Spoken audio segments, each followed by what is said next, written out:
managed to get only as far as the first 4 verses of Daniel 11 last week. And recall that what we are reading is an oracle delivered to Daniel by an unnamed angel or spiritual being. This is not Daniel pronouncing this prophecy. He's only relaying to us what this heavenly messenger said to him. Well, the time's around 535 BC. Media-Persia is now the reigning Gentile world empire. Cyrus the Great of Persia is the king. He's in his 3rd year of power. Daniel's no longer in the employ of the royal palace. Verses 1 through 4 told us of chapter 11 that 3 Persian kings would reign, and then a 4th Persian king would arise who was very wealthy. History proves that this was King Xerxes. And this king's unmatched wealth would be used to construct a Persian army meant to conquer and to expand the empire. And one of Xerxes' goals was the conquest of Greece. However, after trying many times, having only partial success, the prophecy says that a Greek king would arise, and this Greek king would turn the tables and wind up attacking and conquering Persia. Thus, the second Gentile world empire, Media-Persia, gives way to the third Gentile world empire, Greece. And history proves that this victorious Greek king was Alexander the Great. He died as a very young man, 32 years old. He left behind no children, even though his wife Roxanne was pregnant with a son at the time of his death. And so, as the passage in Daniel predicts, the Greek empire was divided up into 4 districts, each one ruled by its own king. None of these rulers was a relative of Alexander's. Now, I want to spend a few minutes talking about the term Greece. What could be in the word Greece? Well, we're going to get a bit technical, but I think this is something that in the long run is going to help you to navigate the Bible. And it's important to help us understand Bible prophecy as it was originally written and intended versus how it's popularly spoken about today. As used here in Daniel, the term Greece is what's called an anachronism. That is, while hundreds of years later on, this region or this kingdom would become an empire called Greece, it wasn't at the time of Daniel. In fact, the word Greece doesn't appear in the book of Daniel. Bible translators have added the word Greece in place of the original Hebrew.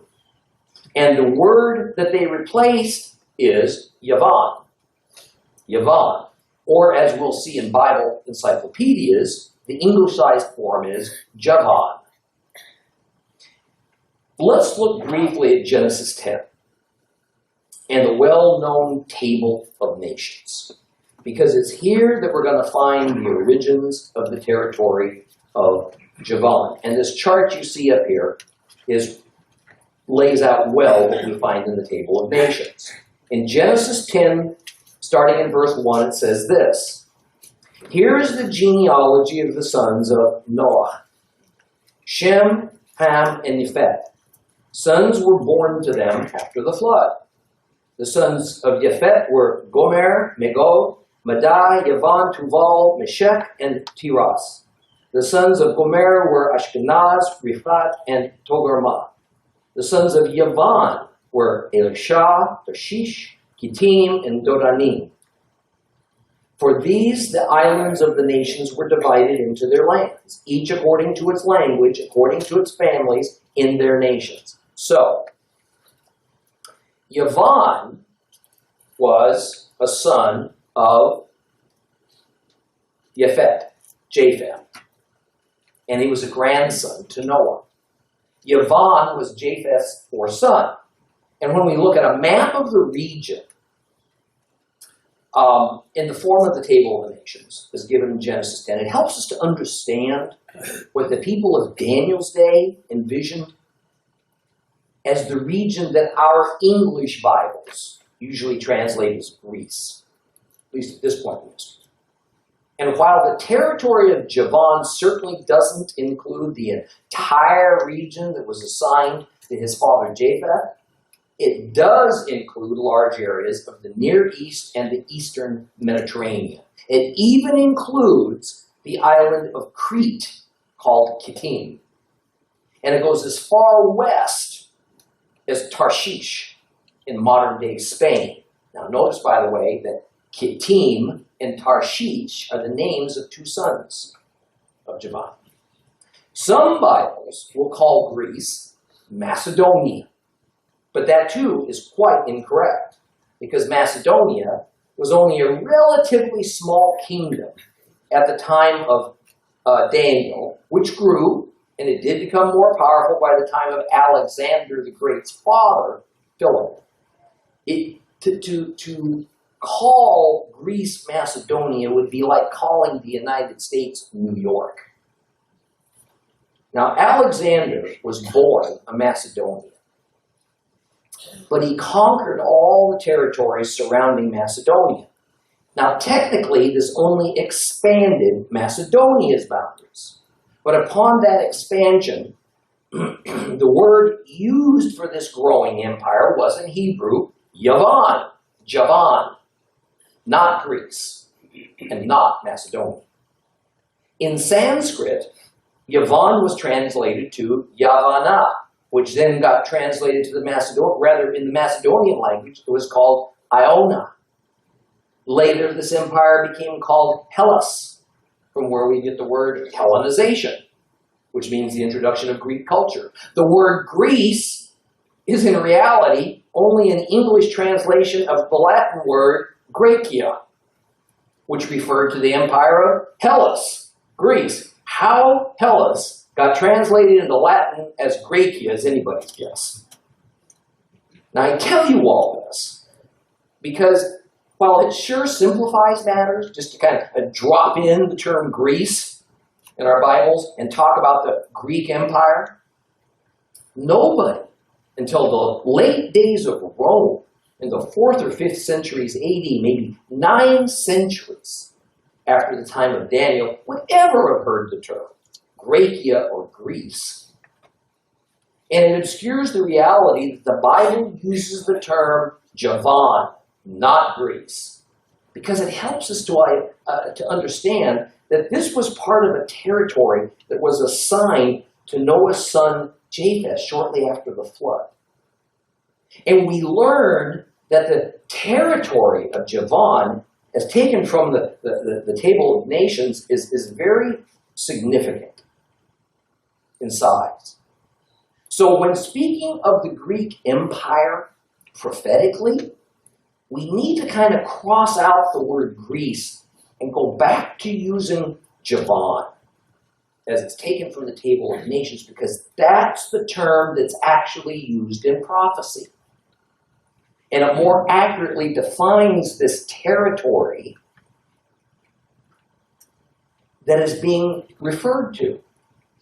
See, if you're serious about Bible prophecy, as opposed to just only enjoying the dramatic teachings of some well-meaning modern prophecy teachers and all the resultant array of denominational end-times doctrines, then this is the route we have to take. I mean, admittedly, it takes a little bit more work to go about it this way, but we're also going to arrive at something much closer to the truth. Now, before we dive into the remainder of chapter 11, I want to explain my approach and why I want to go in this direction. Most of this chapter explains the next several centuries of history in terms of wars and conflicts between the king of the north against the king of the south. And much of this prophecy in Daniel can be explained right down to the various kings and potentates and nations that are involved. Because most of this is history past. And it is well documented with only a few disagreements over details. However, some of the prophecy hasn't happened at all. Some only partially has happened. And as we discussed last time, that is because the prophecy of Daniel chapters 11 and 12 has intermingled 3 different eras. The era of the first latter days, the era of the second latter days, and the era of the end of days, the end times, that results from the second latter days. And this is essentially also what happened in the prophecies concerning the Messiah. So it was quite difficult to place the various aspects of Messiah's work on earth into eras. In fact, most of the ancient Jewish religious authorities saw everything that Messiah did as only concerning one era. And thus, they misunderstood Messiah's mission. So my goal is to try and untangle this prophecy of Daniel 11 and 12 and then demonstrate as best I can which of these prophetic events belong in which era. I readily admit I can't be 100% certain. And I will also tell you that God is a God of patterns. So the first playing out of these events sets the pattern for the next time they play out. The first latter days is a type and a shadow of the second latter days. Therefore, while I will necessarily have to speak of history and kings and territories, I'm going to do it in a summary fashion, or I'm going to have your eyes roll in the back of your heads. Even with this Reader's Digest version, it's a complex matter. However, it's not necessary that we approach it too deeply, as do history scholars, in order to gain a solid understanding. So, with that, open your Bibles to Daniel chapter 11. We're going to reread this in sections. We're going to reread from verses 5 through 20.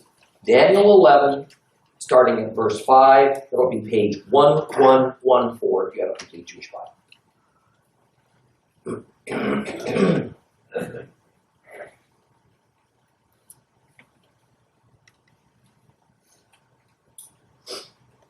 The king in the south will be strong, and one of his princes will gain power over him and have dominion.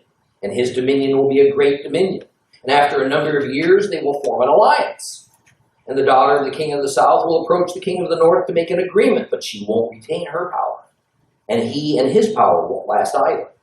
Rather, she will be surrendered along with her attendants, her father, and the one who supported her during those times. But another branch from the same roots as hers will appear in her father's place. He will attack the army of the king of the north, enter into his fortress, and succeed in conquering them.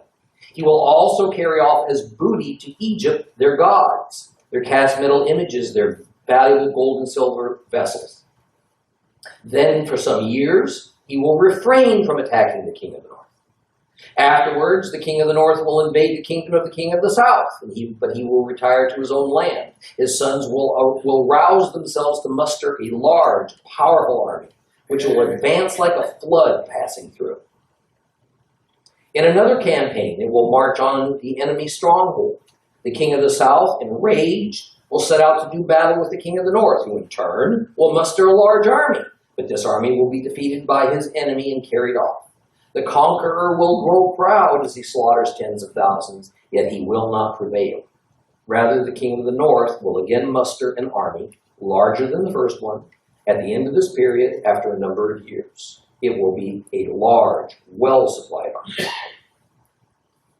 Those will be times in which many will resist the king of the south, and the more violent ones among your own people will rebel in order to fulfill their vision. But they will fail. Then the king of the north will come. He will set up siege works, capture a fortified city. The cities of the south will be insufficient defense. Even his elite troops will not be strong enough to resist. The invader will do as he pleases. No one will be able to withstand him, so he will establish himself in the land of glory, and he will have the power to destroy it. He will determinedly advance with the full force of his kingdom, but he will make an agreement with the king of the south and give him a daughter in marriage. His object will be to destroy him, but the agreement will not last. It won't work out in his favor. Next, he will put his attention on the coastlands and islands and capture many, but an army commander will put a stop to his outrages and cause his outrages to come back upon him. After this, he will put his attention on the strongholds in his own land, but he will stumble, fall, and not be seen again. And in his place will arise one who will send a tax collector through the glorious kingdom, but within a few days he will be broken, though neither in anger nor in battle. Now I know that's really complex, so let's take it apart. As a rule, the term south means Egypt. The term south means Egypt. So the king of the south is usually referring to the king of Egypt. Now, where this can get a little bit confusing is that we've been used to thinking of the king of Egypt as an Egyptian pharaoh. But by the time of Alexander the Great, that was no longer the case. Egypt was conquered. So there were non-Egyptian kings ruling over Egypt. Now, then the north, refers to the areas north of Egypt. And generally, but not entirely, to areas north of the Holy Lands. And the way we're to understand this juxtaposition is that the king of the north will constantly engage in battles with the king of Egypt. And we're going to see this throughout Daniel chapter 11. Now, historically speaking, it is well documented that when Alexander the Great died, his empire became divided into 4 districts. The Ptolemy family dynasty ruled over Egypt. The first Ptolemy to acquire Egypt and to rule over it was a fellow named Ptolemy Soter. He is the king of the south that we read about in verse 5. Ptolemy Soter. Now, the prince that eventually gained power over Ptolemy Soter was a man named Seleucus, a particularly adept general under Alexander the Great, who's now dead, of course. Seleucus at first acquired the district that was Babylon. However, in no time, a fellow named Antiochus took Babylon away from him. Seleucus fled for his life to Ptolemy down south in Egypt. Ptolemy appointed him a general in his own army, and later as allies, they were able to wrest the Babylonian district back away from Antiochus back into Seleucus' hands. Well, the Seleucus family dynasty then became the rulers of the north, and their reach and power far exceeded that of the Ptolemy family dynasty of the south. And who's the south? Egypt. Now, verse 6 says that after some undefined number of years had passed by, an alliance is formed between these warring kings of the north and the south. A daughter of the king of the south is going to be a token of this alliance. This has to be referring to marriage, which is the age-old way of sealing alliances between nations. And historically, we find that about 35 years after the death of Seleucus, who was the first king of the north, his grandson, Antiochus II, will marry Berenice, who is a daughter of Ptolemy, king of the south. However, Berenice had a rival for power, Laodice. Laodice was already a wife to Antiochus. And when Antiochus married Berenice, for political purposes, Laodice set around to get rid of her. 2 years after the marriage, Berenice's father, the king of the south, king of Egypt, Ptolemy, died, and with it went the political need for the marriage. Antiochus divorced Berenice, and in something resembling the old TV series Dallas, the conniving Laodice had no intention of having her favorable situation undone again. So she poisoned her husband, Antiochus, in retribution. Then had Berenice and her infant son murdered. Laodice now owned the throne of the kingdom of the north. However, verse 7 explains that someone in Berenice's ancestry will regain power in the south and then come against the king of the north. Well, this reference is to another of the Ptolemy family dynasty, her brother, Berenice's brother, Ptolemy Euergetes.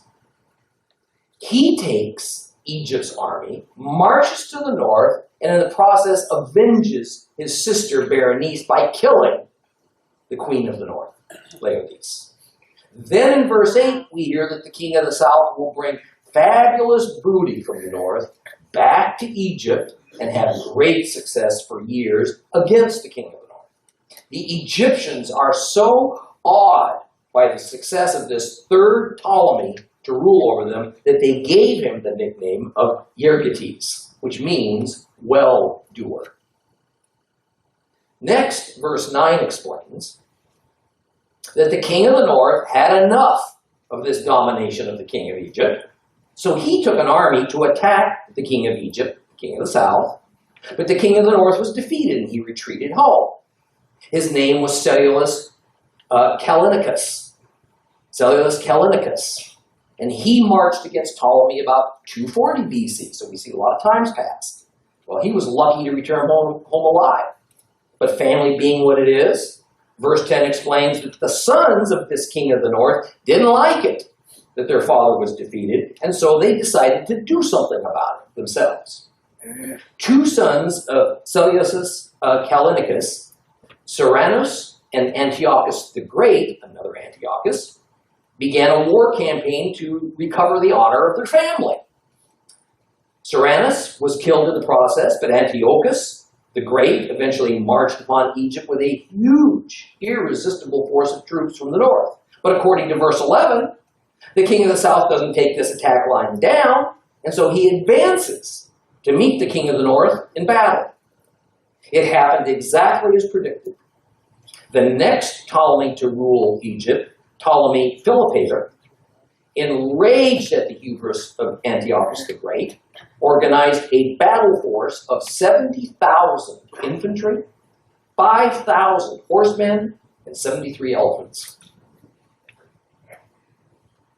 And in response, the king of the north raised an even bigger multitude of soldiers. And when the 2 kings met in battle, Antiochus was defeated, and the king of the south, Ptolemy Philopator, won decisively. Matter of fact, according to Polybius, Antiochus lost 10,000 infantry, 300 cavalry, and 5 elephants. Not sure which pained him the most. In addition, over 4,000 of his troops were taken prisoner. However, as predicted by the prophecy in Daniel, the results of this astounding outcome were soon squandered by Ptolemy, as he sought to live a life of ease and luxury and allowed his Egyptian military to become weak and disorganized. Therefore, verse 13 prophesies that the king of the north, Antiochus, shall gather another multitude, even more formidable than the one before, and begin to attack the king of Egypt. This happened. It was about 13 years later, and Ptolemy Philopator was now dead.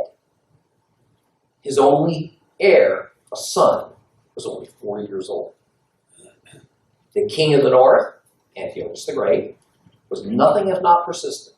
He had created an alliance now with Philip, the king of Macedonia, and also with some rebel factions in Egypt who wanted to effect a political change in Egypt. So in verse 15, the prophecy is that the king of the north, now feeling powerful again, would restart up his war against Egypt, beginning with capturing a fortified city. Records indicate that this was probably the city of Sidon. However, it might have been Gaza, much further to the south.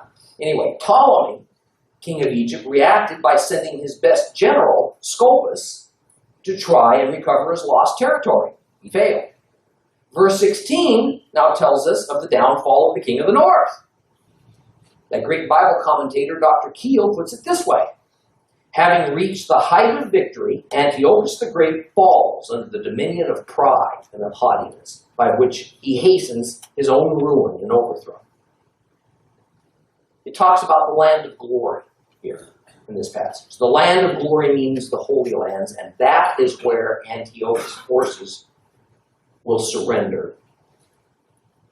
But then in verse 17, it says that Antiochus is going to give a daughter to the king of the south in order to seal a treaty. That daughter is Cleopatra, who was given to Ptolemy. This is not the same Cleopatra as in Hollywood movie fame. However, the marriage couldn't be finalized for several years because it wasn't sexually consummated. And that's because this particular Ptolemy that Cleopatra was given to, well, that little boy was only 7 years old. No doubt, Antiochus' hope was that by using his daughter Cleopatra, he could infiltrate and then heavily influence this child that she had married. It didn't work. Cleopatra sided with her child husband and worked against her father, Antiochus the Great. Well, verse 18 explains how Antiochus suffered yet another defeat, but this time it was brought about by a new player in the region, Rome. It was a Roman that defeated him this time. And the prophecy is that the king of the north will now try to extend his influence, it says, to the isles. This means the islands of the Mediterranean. And sure enough, history reveals that a Roman magistrate named Lucius Asiaticus defeated Antiochus' forces. This was a huge humiliation for Antiochus, as his forces should have been far superior to those that these islands could have mustered. But then verse 19 speaks of the end of the power of the king of the north. Indeed, Antiochus returned home, a defeated, a humiliated king, and now he was vulnerable. So he spent the next few years merely trying to keep hold of his throne. We hear no more of him now after this time. Now I want to stop and take a breath as we move quickly through history, because I don't want us to miss an important point. Everything in chapter 11 is described to us as future events today. These are things that when this was written was yet to happen. There's no verb confusion. There's no misunderstanding of tenses here. Everything we read was to happen well after the time of Daniel. Therefore, for even those conservative and fundamental Christian scholars who have fallen prey to the seminary teaching that the book of Daniel was written around the time of Antiochus Epiphanes, which was around 165 BC, there's a problem. Because if the writer of Daniel actually lived after the time of all these events that I've just described to you, then he is one king-sized liar. Isn't he? He is deceiving his readers because he's presenting us with material he says is predictive prophecy, but who modern scholars say, nah, he was just retelling past history. Then I challenge all who would think such a thing, whether you are a scholar, a teacher, a pastor, or a layperson. If you believe this, why do you keep Daniel a book of deception in your Bibles? But even more, Christ himself upholds Daniel. Over and over again. Often quoting him. Even referring to Daniel by name in the book of Matthew. Then for us to accept that Daniel was not written in the 6th century BC as the writer purports, but rather in the 2nd century BC, and then that the supposed prophecy is not prophecy at all, this destroyed Jesus' personal credibility. It makes the New Testament Gospels based on nonsense. And that has been the intent all along with these liberal scholars who've taken over our commentaries, our Bible colleges, and our seminaries. I say in the strongest possible language that they are wolves in sheep's clothing, and I am appalled that some of our most respected Christian teachers and leaders have ignorantly accepted such garbage, and they regurgitate it to their students and to their congregations without so much as a thought about the repercussions of these false statements. This is the result of learning and teaching man-made doctrines instead of learning God's Word. Daniel 11:20 says that in place of the king of the north, a new king is going to appear. And he's going to send an extractor, probably meaning a tax collector. He's going to send him throughout the glorious kingdom again, the Holy Land. And historically, we find that Antiochus the Great was replaced by Seleucus Philippator. He sent his prime minister, Heliodorus, to seize the temple treasury in Jerusalem. However, for some reason, he didn't go. Legend is that an apparition appeared to him and warned him not to do it. And he didn't.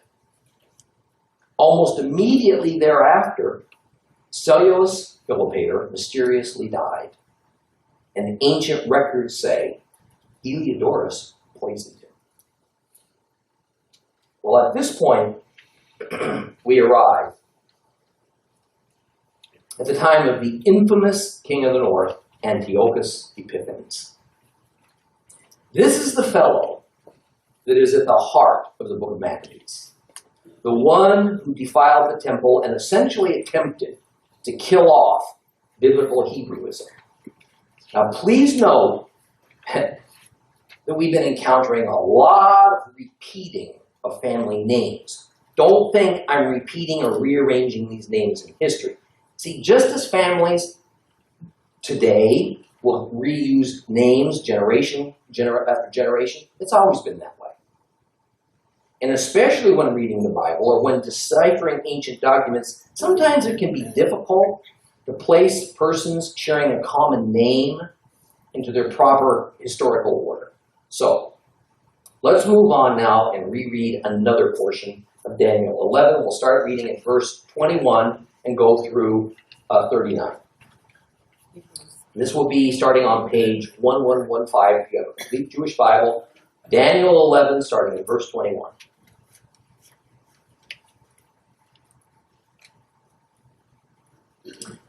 There will arise in his place a despicable man, not entitled to inherit the majesty of the kingdom, but he will come without warning. He will gain the kingdom by intrigue. Large armies will be broken and swept away before him, as well as the prince of the covenant. Alliances will be made with him, but he will undermine them by deceit. Then although he will have but a small following, he will emerge and become strong. Without warning, he will assail the most powerful men in each province and do things his predecessors never did, either recently or in the distant past. He will reward them with plunder, spoil, and wealth while devising plots against their strongholds, but only for a time. He will summon his power and courage against the king of the south with a great army, and the king of the south will fight back with a very large and powerful army, but he will not succeed because of plots devised against him. Yes, those who shared his food were destroyed, His army will be swept away, and many will fall in the slaughter. These two kings bent on mischief will sit at the same table, speaking lies to each other. But none of this will succeed, because the appointed end will not have come yet. Then the king of the north will return to his own land with great wealth. With his heart set against the holy covenant, he will take action and then return home. At the time designated, he will come back to the south. But this time, things will turn out differently than before, because ships from Kittim will come against him, so that his courage will fail. Then in retreat, he will take furious action against the Holy Covenant, again showing favor to those who abandon the Holy Covenant. Armed forces will come at his order and profane the sanctuary and fortresses. They will abolish the daily burnt offering, set up the abomination that causes desolation. Those who act wickedly against the covenant, he will corrupt with his blandishments. But the people who know their God will stand firm and prevail. Those among the people who have discernment will cause the rest of the people to understand what's happening. Nevertheless, for a while, they will fall victim to the sword, fire, exile, and pillage. And when they stumble, they will receive a little help, although many who join them will be insincere. Even some of those with discernment will stumble, so that some of them will be refined, purified, and cleansed for an end yet to come at the designated time. The king will do as he pleases. He will exalt himself and consider himself greater than any god. He will utter monstrous blasphemies against the God of gods. He will prosper only until the period of wrath is over, for what has been determined must take place. He will show no respect for the gods his ancestors worship, or for the god women worship. He won't show respect for any god, because he will consider himself greater than all of them. But instead, he will honor the God of strongholds.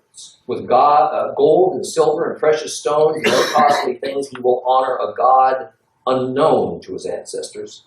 He will deal with the strongest fortresses with the help of a foreign god. He will confer honor on those he acknowledges, causing them to rule over many and distributing land as a reward.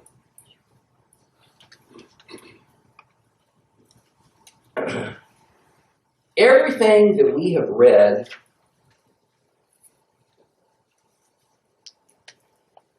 until verse 21 is connected to the first latter days. Important to know it. It happened in reference to the years leading up to the appearance of the Messiah and to his crucifixion. That is not to say that a king or kings of the south and a king or kings of the north will not engage in battle once again in the second latter days. However, starting in verse 21, we can definitely begin to see an overlap. That is, what is happening occurs in both the first and the second latter days. This is where the untangling of prophecies and placing them in their proper eras starts to get a little more challenging. And by definition, there will be opinion involved. Hopefully well-founded opinion. This despicable man of verse 21 is Antiochus Epiphanes, but is also very likely representative of the future Antichrist. Antiochus Epiphanes was the Adolf Hitler of his era. This was not a misguided or a manipulated or a misunderstood man. He was incorrigible and he was wicked. In the mid-1800s, the Bible commentator Moses Stewart had this to say about Antiochus Epiphanes that sets the historical tone for this man of infamy. It says this: Epiphanes was one of the most extraordinary characters exhibited on the pages of history. He was both avaricious and prodigal, excessive in his indulgences and prone to violent passions. A compound of the various folly and weaknesses in some respects, and of great cunning and dexterity in some others, and especially to flattery. At one period of his reign, there was a prospect of his becoming quite powerful. But reverses came upon him, and he died at last nearly as his father had done before him, and on the like occasion. Indeed, his extravagances and follies and cruelty were so great that his contemporaries gave him the nickname of Epiphanes, which means madman. But he gave himself instead the title of Epiphanes, which means illustrious. Now, we must pay attention to the life and to the character and to the choices of Antiochus Epiphanes, because the Antichrist will be patterned after them. And he will take them to a heretofore unimaginable level.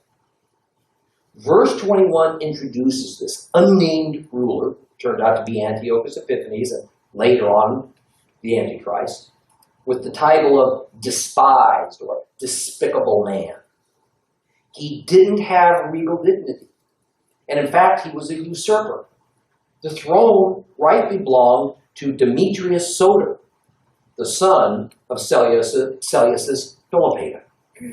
Verse 22 says that large armies of this king, Epiphanes, will achieve great victories even over the Prince of the Covenant.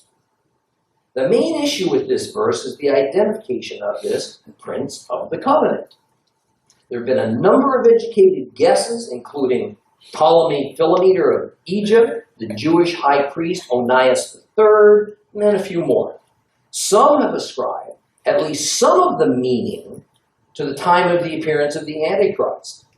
But then, who is this Prince of the Covenant that is broken and is swept away by the Antichrist?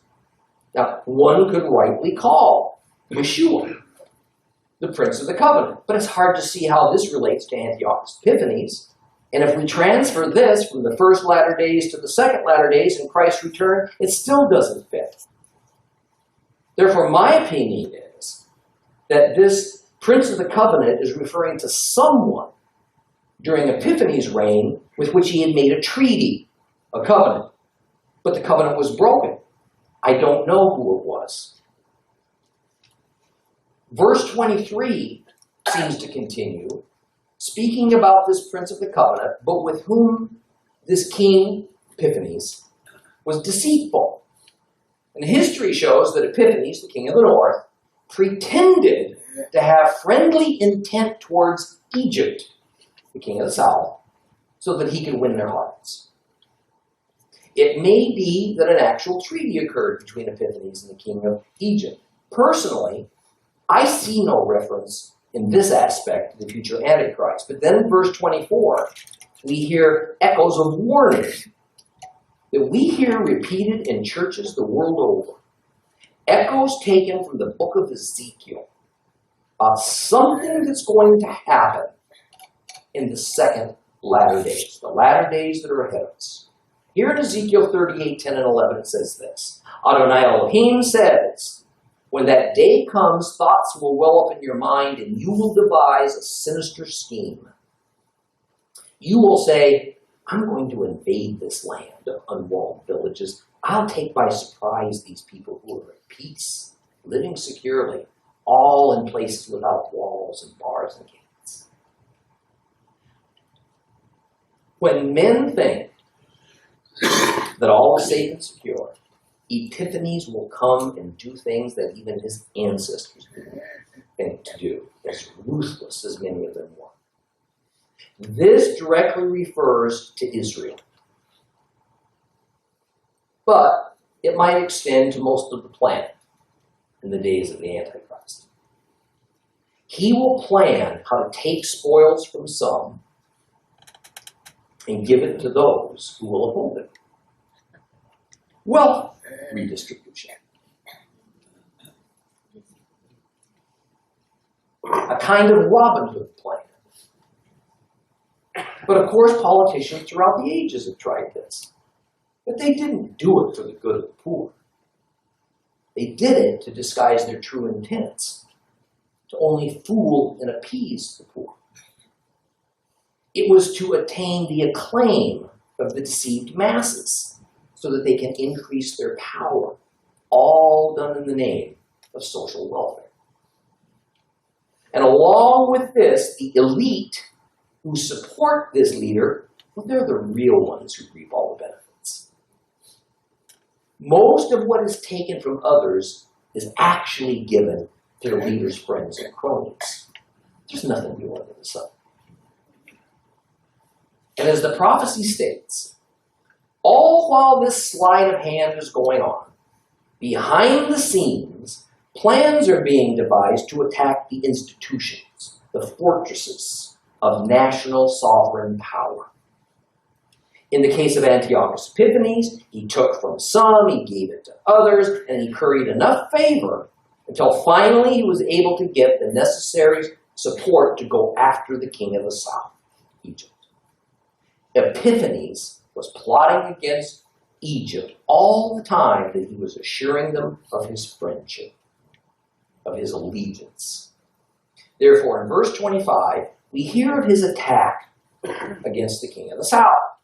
Egypt will put together a big army and they will offer stiff resistance to the king of the north, but because of all the inroads the king of the north had made into the wallets of the leaders of the south, many of their leaders had been co-opted into treason, and they were secretly on the king of the north side. This is referring to the first major overt campaign of Antiochus Epiphanes against Egypt. The king of Egypt, probably Ptolemy Psychon at this time, couldn't stand against the northern forces because so much treachery had occurred over the years among his own citizens who had pretended to be his supporters. Verse 27 says that both kings' hearts were evil. In other words, there was no good guy in this intrigue. Both of these kings, king of the north and king of the south, were playing a dangerous game of liar's poker with one another, deceiving one another, trying to one-up the other, posturing to gain an advantage. I mean, can you not picture our leaders today meeting with Assad of Syria, or the current leader of Iran, or the Russian president, and then they sit and they tell each other things that neither of them believes? And now in our time, sadly, the leaders of the United States and Europe are meeting with the leaders of Israel doing the same thing, telling lies to each other and pretending true friendship. And of course, this will go on until the future Antichrist, as he plays the highest stakes game in the history of the world. A game that he knows is not so much between him and the world as it is between him and God, for the supremacy of our planet. Let's stop here, and we'll pick up chapter. We'll continue in chapter 11 next.